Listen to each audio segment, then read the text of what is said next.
अस्सलाम वालेकुम, मैं हूं किरण भट्ट। मुझे उम्मीद है आप जहां हैं खैरियत से हैं। आज हम आपके साथ बरतानिया से एक ऐसी खबर शेयर करने जा रहे हैं जो वहां मुकीम हज़ारों इंटरनेशनल स्टूडेंट के मुस्तकबिल से जुड़ी है। मामला है बरतानवी होम सेक्रेटरी शुबाना महमूद की जानिब से 4 ममालिक के शहरियों पर लगाई गई स्टडी वीज़ा पाबंदी का। और अब इस पाबंदी के खिलाफ 3 सूडानी खवातीन ने बरतानिया की हाई कोर्ट का दरवाज़ा खटखटा दिया है। आज की इस वीडियो में हम आपको बताएंगे कि ये पाबंदी क्या है, किन ममालिक पर लागू होती है, बरतानवी हुकूमत ने ये फैसला क्यों किया, मुतासरा स्टूडेंट का मौक़िफ़ क्या है, यूनिवर्सिटीज़ और माहिरीन कानून का इस पर क्या कहना है। तो वीडियो को आखिर तक ज़रूर देखिएगा और अगर आपने अभी तक हमारे चैनल को सब्सक्राइब नहीं किया तो नीचे दिए गए बटन को दबाकर अभी सब्सक्राइब कर लीजिए ताकि आपको इमिग्रेशन और वीज़ा कवानीन से मुताल्लिक इस तरह की अहम खबरें सबसे पहले मिल सकें। मार्च में शुबाना महमूद ने अफगानिस्तान, कैमरून, म्यांमार और सूडान के शहरियों के लिए स्टडी वीज़ों पर पाबंदी आयद कर दी थी। ये पाबंदी कम अज़ कम 18 माह के लिए नाफिज की गई। हुकूमत का मौक़िफ़ था कि इन ममालिक से आने वाले चंद तलबा स्टडी वीज़े को दरअसल बरतानिया में दाखिल होने का एक रास्ते के तौर पर इस्तेमाल करते हैं और बाद में पनाह की दरख्वास्त दे देते हैं। हुकूमती अंदाजों के मुताबिक इस पाबंदी से तकरीबन 4300 तलबा मुतासिर होंगे जो इन 4 ममालिक से ताल्लुक़ रखते हैं। अदाद शुमार पर नजर डालें तो एक दिलचस्प तस्वीर सामने आती है। सितंबर 2025 तक सूडानी शहरियों की जानिब से स्टडी वीज़े पर आकर पनाह की दरख्वास्तें देने की तादाद सिर्फ 120 थी। इसी साल सूडानी शहरियों की मजमूई पनाह की दरख्वास्तों की तादाद करीब 5800 से ज़ायद रही।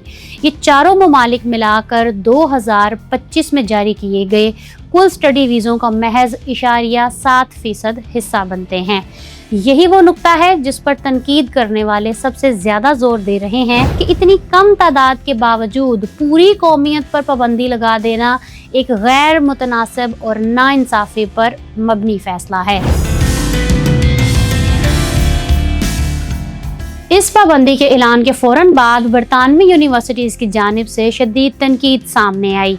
यूनिवर्सिटी ऑफ सासेक्स के वाइस चांसलर साशा रोजनेल ने कहा कि इस फैसले के बरतानिया की आलमी साख और सॉफ्ट पावर पर गहरे असरात मुरतब होंगे।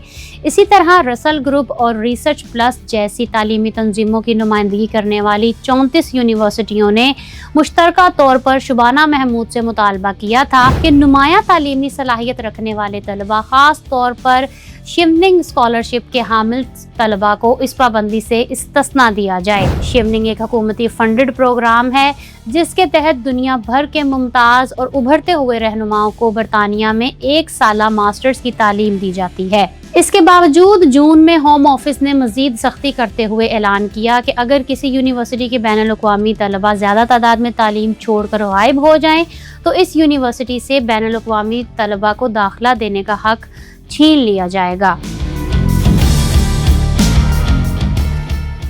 अब आते हैं इस केस की तफसीलात की जानिब जो बराह रास्त अदालत में पहुंच चुका है। 3 सूडानी खवातीन जिनकी उम्रें 20 से 30 साल के दरमियान बताई जाती हैं, कानूनी फर्म डंकिन लेविस की मावनत से इस पाबंदी को हाई कोर्ट में चैलेंज कर रही हैं। इनमें से 2 खवातीन पेशे के एतबार से डॉक्टर हैं जबकि एक फार्मासिस्ट हैं। इन्हें ऑक्सफोर्ड यूनिवर्सिटी और यूनिवर्सिटी कॉलेज लंदन जैसी दुनिया की मारूफ दरसगाहों से मास्टर्स की सतह पर दाखिले की पेशकश हो चुकी थी। इनके मज़ामीन डिजिटल हेल्थ, बैनुल अक़वामी सेहत और ख़तरनाक अमराज और पब्लिक हेल्थ से मुताल्लिक थे।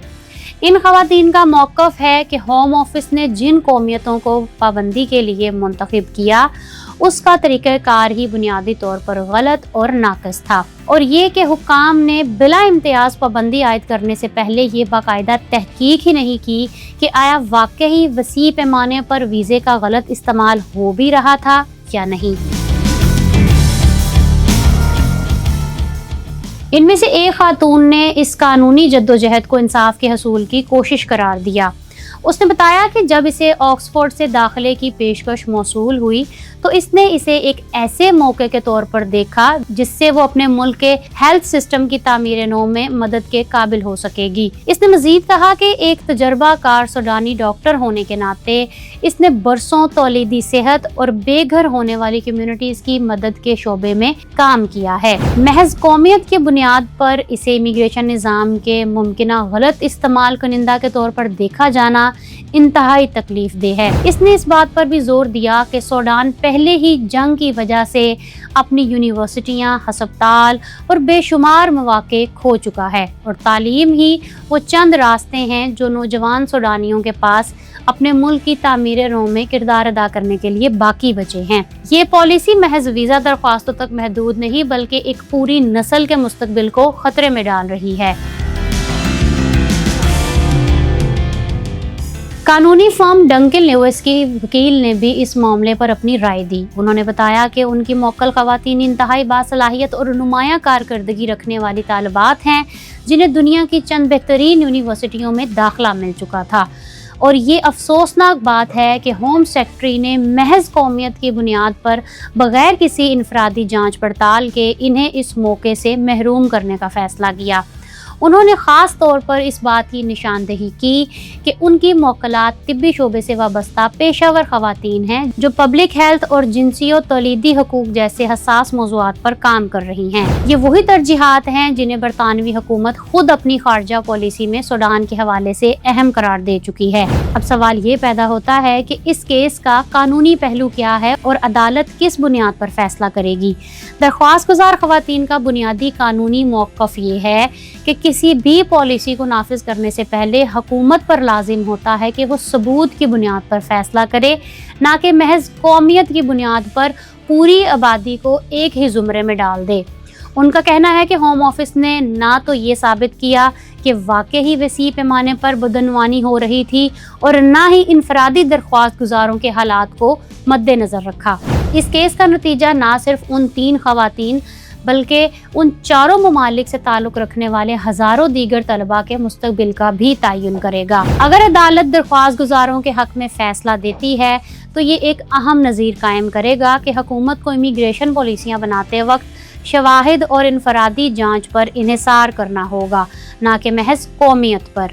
دوسری جانب اگر ہوم آفس کے حق میں فیصلہ آتا ہے تو یہ برطانوی حکومت کے لیے مستقبل میں بھی اسی طرز کی پالیسیاں بنانے کا راستہ کھلا رکھے گا۔